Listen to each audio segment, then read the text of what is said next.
Hi friends, it's Belinda here from Be Making Joy and welcome to my channel. This is episode 13 of What Brings Me Joy, a mostly knitting podcast where I come to you from my home here in Calgary, Alberta, Canada, to share what I've been working on the last 2 weeks, some sneak peeks at what I'm designing, some projects I'm making that are the work of other designers, and a little bit about my life. If you're new here, welcome, and if you are a returning visitor, a returning viewer, thank you for coming. I am recording this on Tuesday, August the 1st, and this episode should be posted at midnight tonight. So for you watching it, could be Wednesday, so happy WIP Wednesday. We ended last episode with a WIP count of 10 projects. In this episode, I have one finished object, or rather multiples of that finished object. I have 3 works that I've been working on that I'll talk about, and 2 new cast-ons, sort of. One of those cast-ons is sort of a failure, but I'll tell you all about that. And the other new cast-on is what I am doing with the Pokémon yarn calendar that we have been opening throughout July. So I will give you the whole rundown on that.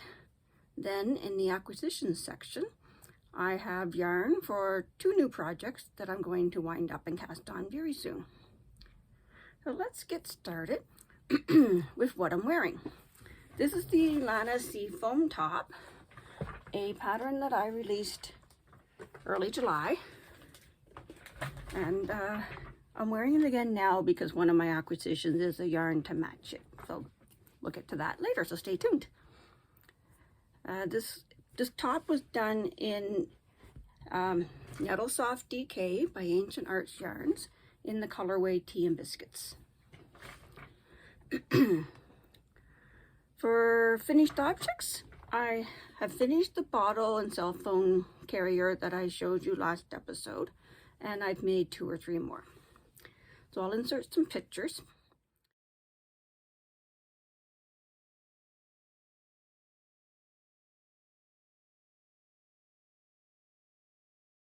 And I think I've had enough of knitting these, at least for this year, which is exactly why I stopped selling physical projects, because I get tired of knitting the same thing over and over again. Instead, you can find the pattern on my Ravelry shop. Moving on to works in progress. Out of the remaining 9 projects on my needles, I have only worked on about 3 of them. So my temperature scarf is now done up until the end of June. December starts here, or January starts here, up to the end of June. I talked about this extensively in the last episode, about how I'm doing it, how I chose the colors, why I switched from doing blankets to doing scarves, and etc. When I work on it in front of the TV, I can do about a week's worth of rows in one episode. But that's when I'm not folding laundry or eating ice cream or working on some other project that has a deadline. There hasn't been a whole lot of knitting, but I did manage to get a month's worth of knitting done in the last 2 weeks. We don't have cable. I only have the CTV app, the CBC app, or the Global TV app. Those are all Canadian broadcasters, so there's not much to watch in the summertime. We also have Amazon and Disney, but we tend to only use those when we're looking for something to watch together. And I tend to only watch Netflix when I'm traveling. So all that to say, I did pretty well getting a month's worth of work done in 2 weeks since I last saw you. So Bianca is wearing last year's temperature scarf, and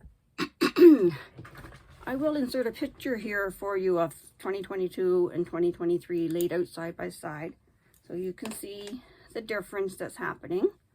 2023, this year, we've started getting hotter earlier. That fuzzy pink is for when it's above plus 30 Celsius. And we hit the first one this year in May 19th, I believe it was. But in 2022, we didn't get to that until late July. So that's an indication of what I think all the world is feeling this year, that we've really broken some heat records this year so far. Anyway, that's where that stands. WIP number 2 is the Ranunculus pattern. Pattern by Midori Hirose.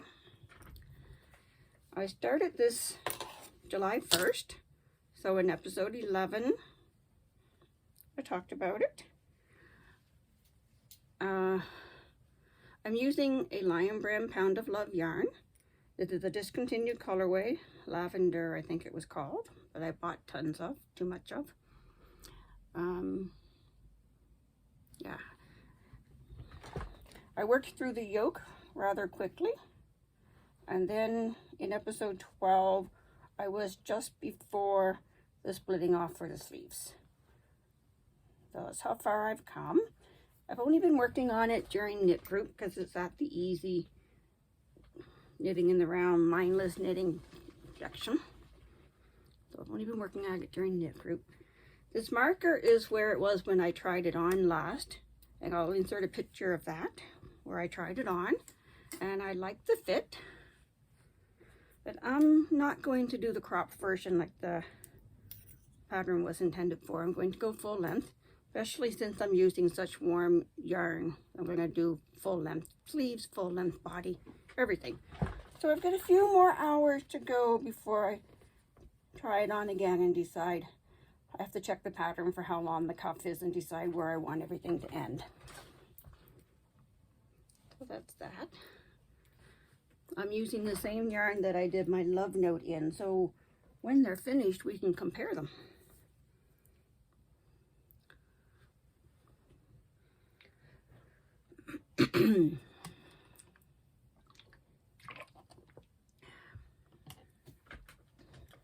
WIP number 3.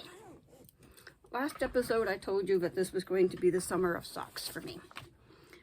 I finished one pair for sock week, you saw that, and I started this pair to continue on with summer sock camp.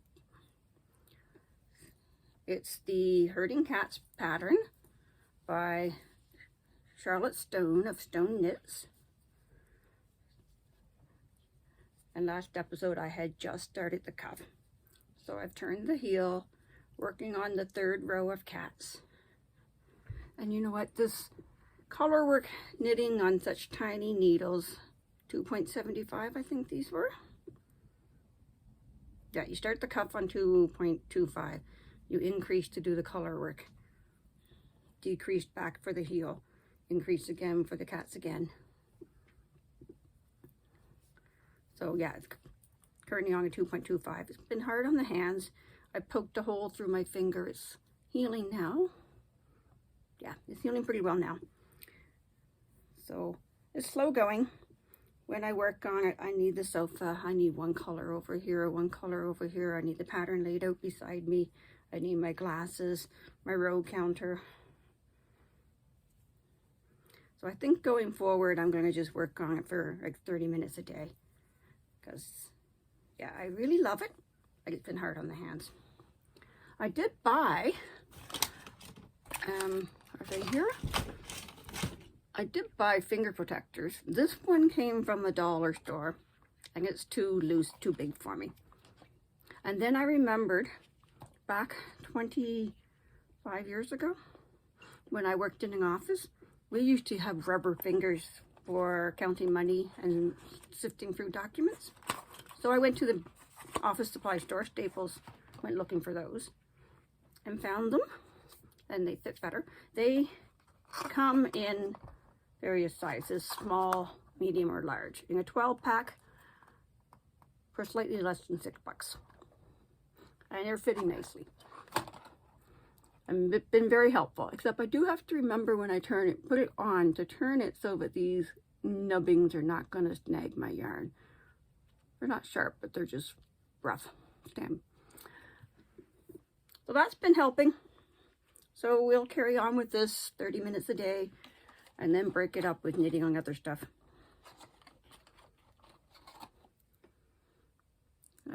What else is there to say about it? This kit I bought from Ancient Arts Yarns. I told you all that in the previous episode. It's their own cat colorway colors. and the background color is dune grass. It's a sock needle blending 80-20, 80% merino wool, superwash, and 20% nylon. So perfect. So that's carrying on from my summer sock camp. And it was also my plan for summer sock camp was to work through this book. Socks a la carte, toes up. Pick and choose patterns to knit socks your way. And I did show you this last episode. So this is what I was talking about when I said I had a new cast on that was a bit of a failure. I started with the first toe in the book, the double up toe.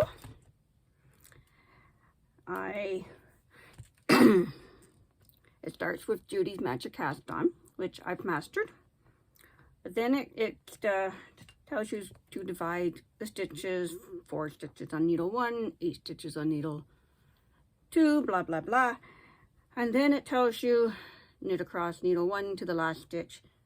Do a double increase. Doesn't tell you what kind of double increase to do. I've tried a few different ones. And then it says to move that last new stitch onto the next needle. And then it says knit across the next needle to the last stitch and do the same thing again. So does that mean I knit that stitch that I just moved to the needle again? Maybe, maybe not. I've tried it both ways.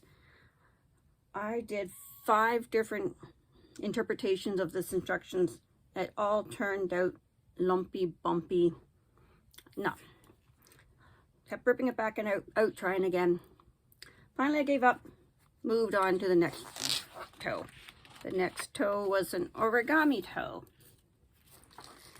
And it's this one. It starts with a provisional cast on. And then you do short rows decreasing and then increasing. And then at the stage where we're going to pick up the stitches back from this edge and then start working in the round. But I did the provisional cast on. I didn't read ahead. I just dove in and started cast on 32 stitches, blah, blah, blah. And then I realized, well, that's going to give me a 64 stitch foot. I want a 56 stitch foot. So another example of how patterns written way back in the day were not size inclusive, not even for feet. So I'm thinking, well, I'm going to redo it. I can do it for the smaller size. Go back out, cast on 28 stitches, started following the instructions. It turned out wonky. It turned out that I reached the end of resolving the short rows on this side, but still had 3 more to do on this side. So I thought, oh, I did something wrong.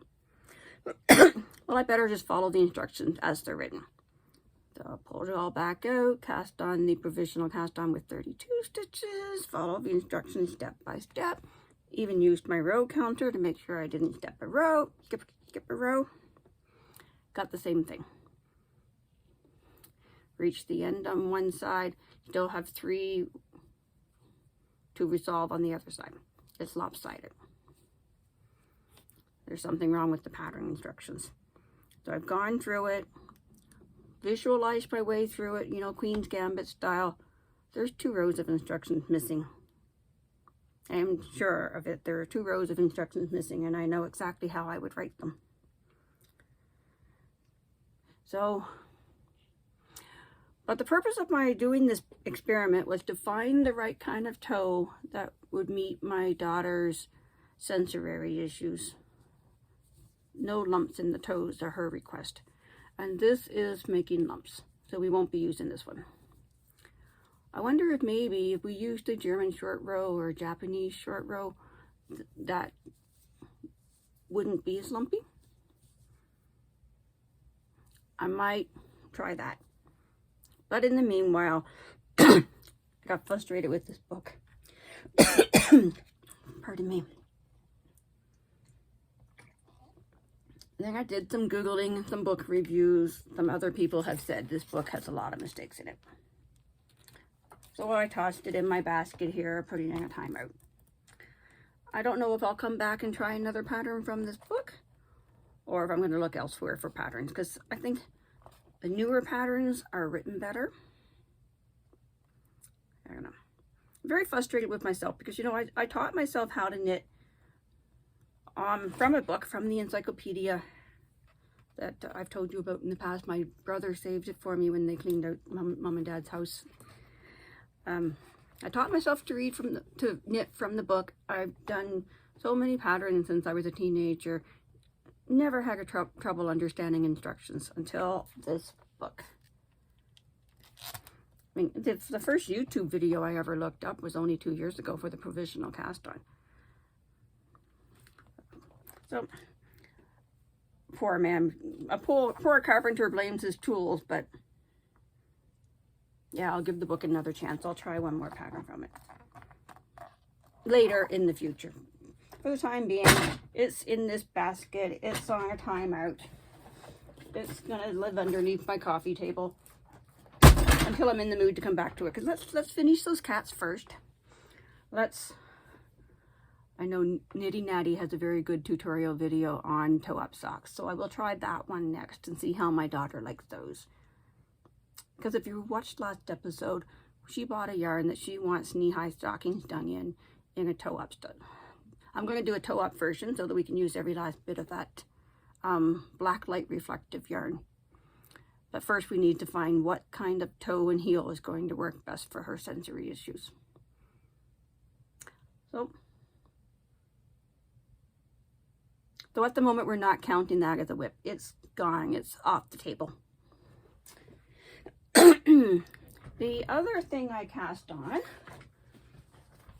was for the Pokemon yarn that we've been opening throughout the month of July. Throughout the month of July, my daughter and I were doing a daily opening on this channel under the playlist Mystery Yarn Boxes. We opened them every day. Each one was based on a Pokemon. It came with the stitch marker of that Pokemon and a copy of the Pokemon card. And my daughter, if you're interested in hearing what all the yarns were, my daughter explains them very excitedly in those videos. Let me find the box. There's all the colors. 31 colors, one for every day in July. Well, except for the 2 that I'm already knitting with. So this is July 3rd. All the way to the 15th, 16th, whatever. All the way to July 31st. And the 2 we've already started knitting with. So my daughter and I worked out a plan to make a cloak for her. So there's July 1st and July 2nd. So it will start here at the neck. And I'm increasing over the shoulders.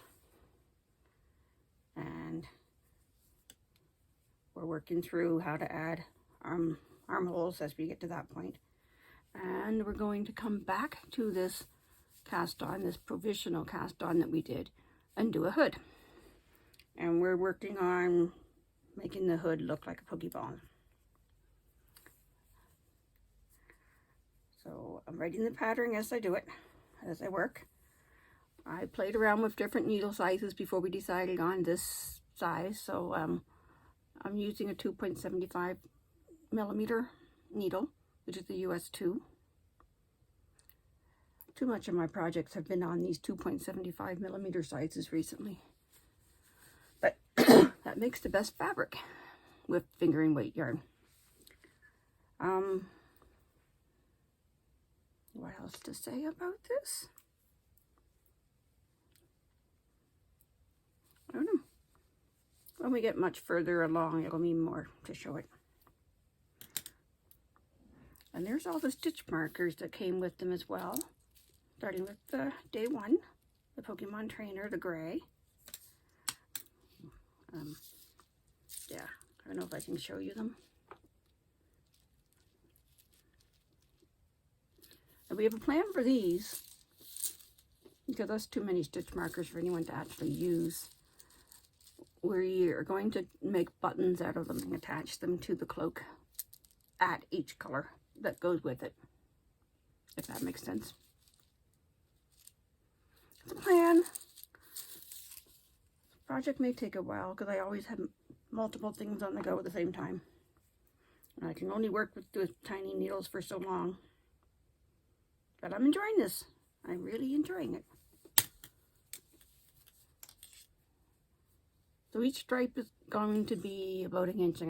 That should make the overall garment 46.5 inches from the neckline. And then we're going to add some kind of a trim across the bottom in a different stitch because, you know, stockinette likes to roll. So we need a different stitch pattern to like weigh that down at the bottom for a hemline. If you have any suggestions on what kind of a stitch to do for that, cool. Well, still a few more decisions to make along the way, but I'm enjoying it. I really am. Now I have some acquisitions to show you. They are yarns I bought for specific projects, 2 specific projects that I'm really excited to cast on right away. I'm going to get started on them right away.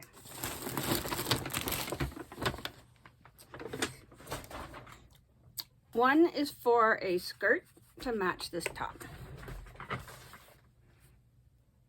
So it's Nettle Soft DK from Ancient Arts Yarns. This colorway is Amethyst. The shirt was in the same yarn in Tea and Biscuits colorway. So I think that's going to make a lovely skirt. Bianca is wearing the one, I don't know if you can see it. Bianca is wearing the one I made for my daughter. It's got the seam foam stitch across the bottom of it. An elastic waistband plus a button. I have yet to put the elastic in. I need to chase her down. Measure her waist one last time before I cut the elastic. So I'm looking forward to having one to match for me. The pattern is at the tech editors now, so I should be putting out a call soon for test knitters. I'm looking forward to getting mine started. The other purchase was for a knit along that's starting soon.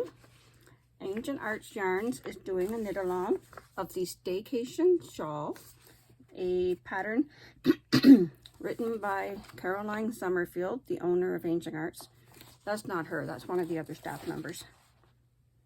So it's called the Staycation Shawl. And the knit along starts August 15th. Ancient Arts is of course selling kits in different colorways. I think there's about 10 different choices, and of course you can choose your own colorway combination as well. This one is called Midnight Swim. Yep, Midnight Swim. So the base color is Irish linen in their sock NATO blend, 80% superwash, 20% nylon, which is what I've been getting my color of the month in. This color is Irish linen.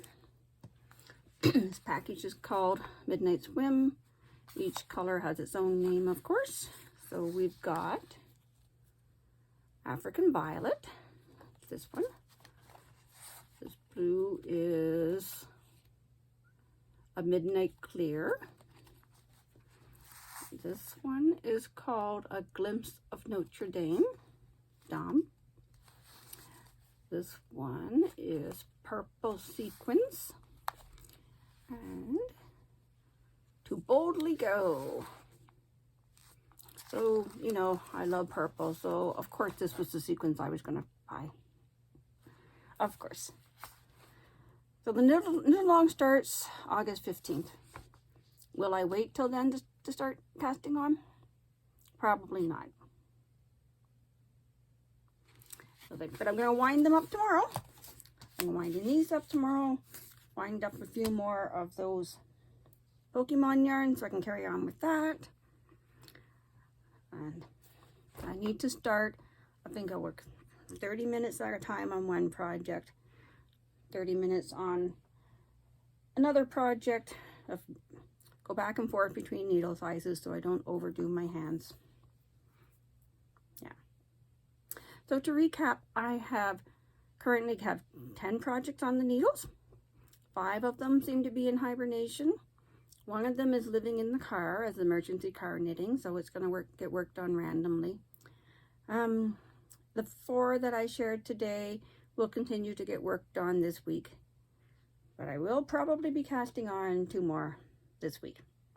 Definitely by next episode, I will have cast on 2 more. So, unless I finish something, that'll bring me up to 12 WIPs. Okay, that's fine. I feel no guilt. Nope, that's fine.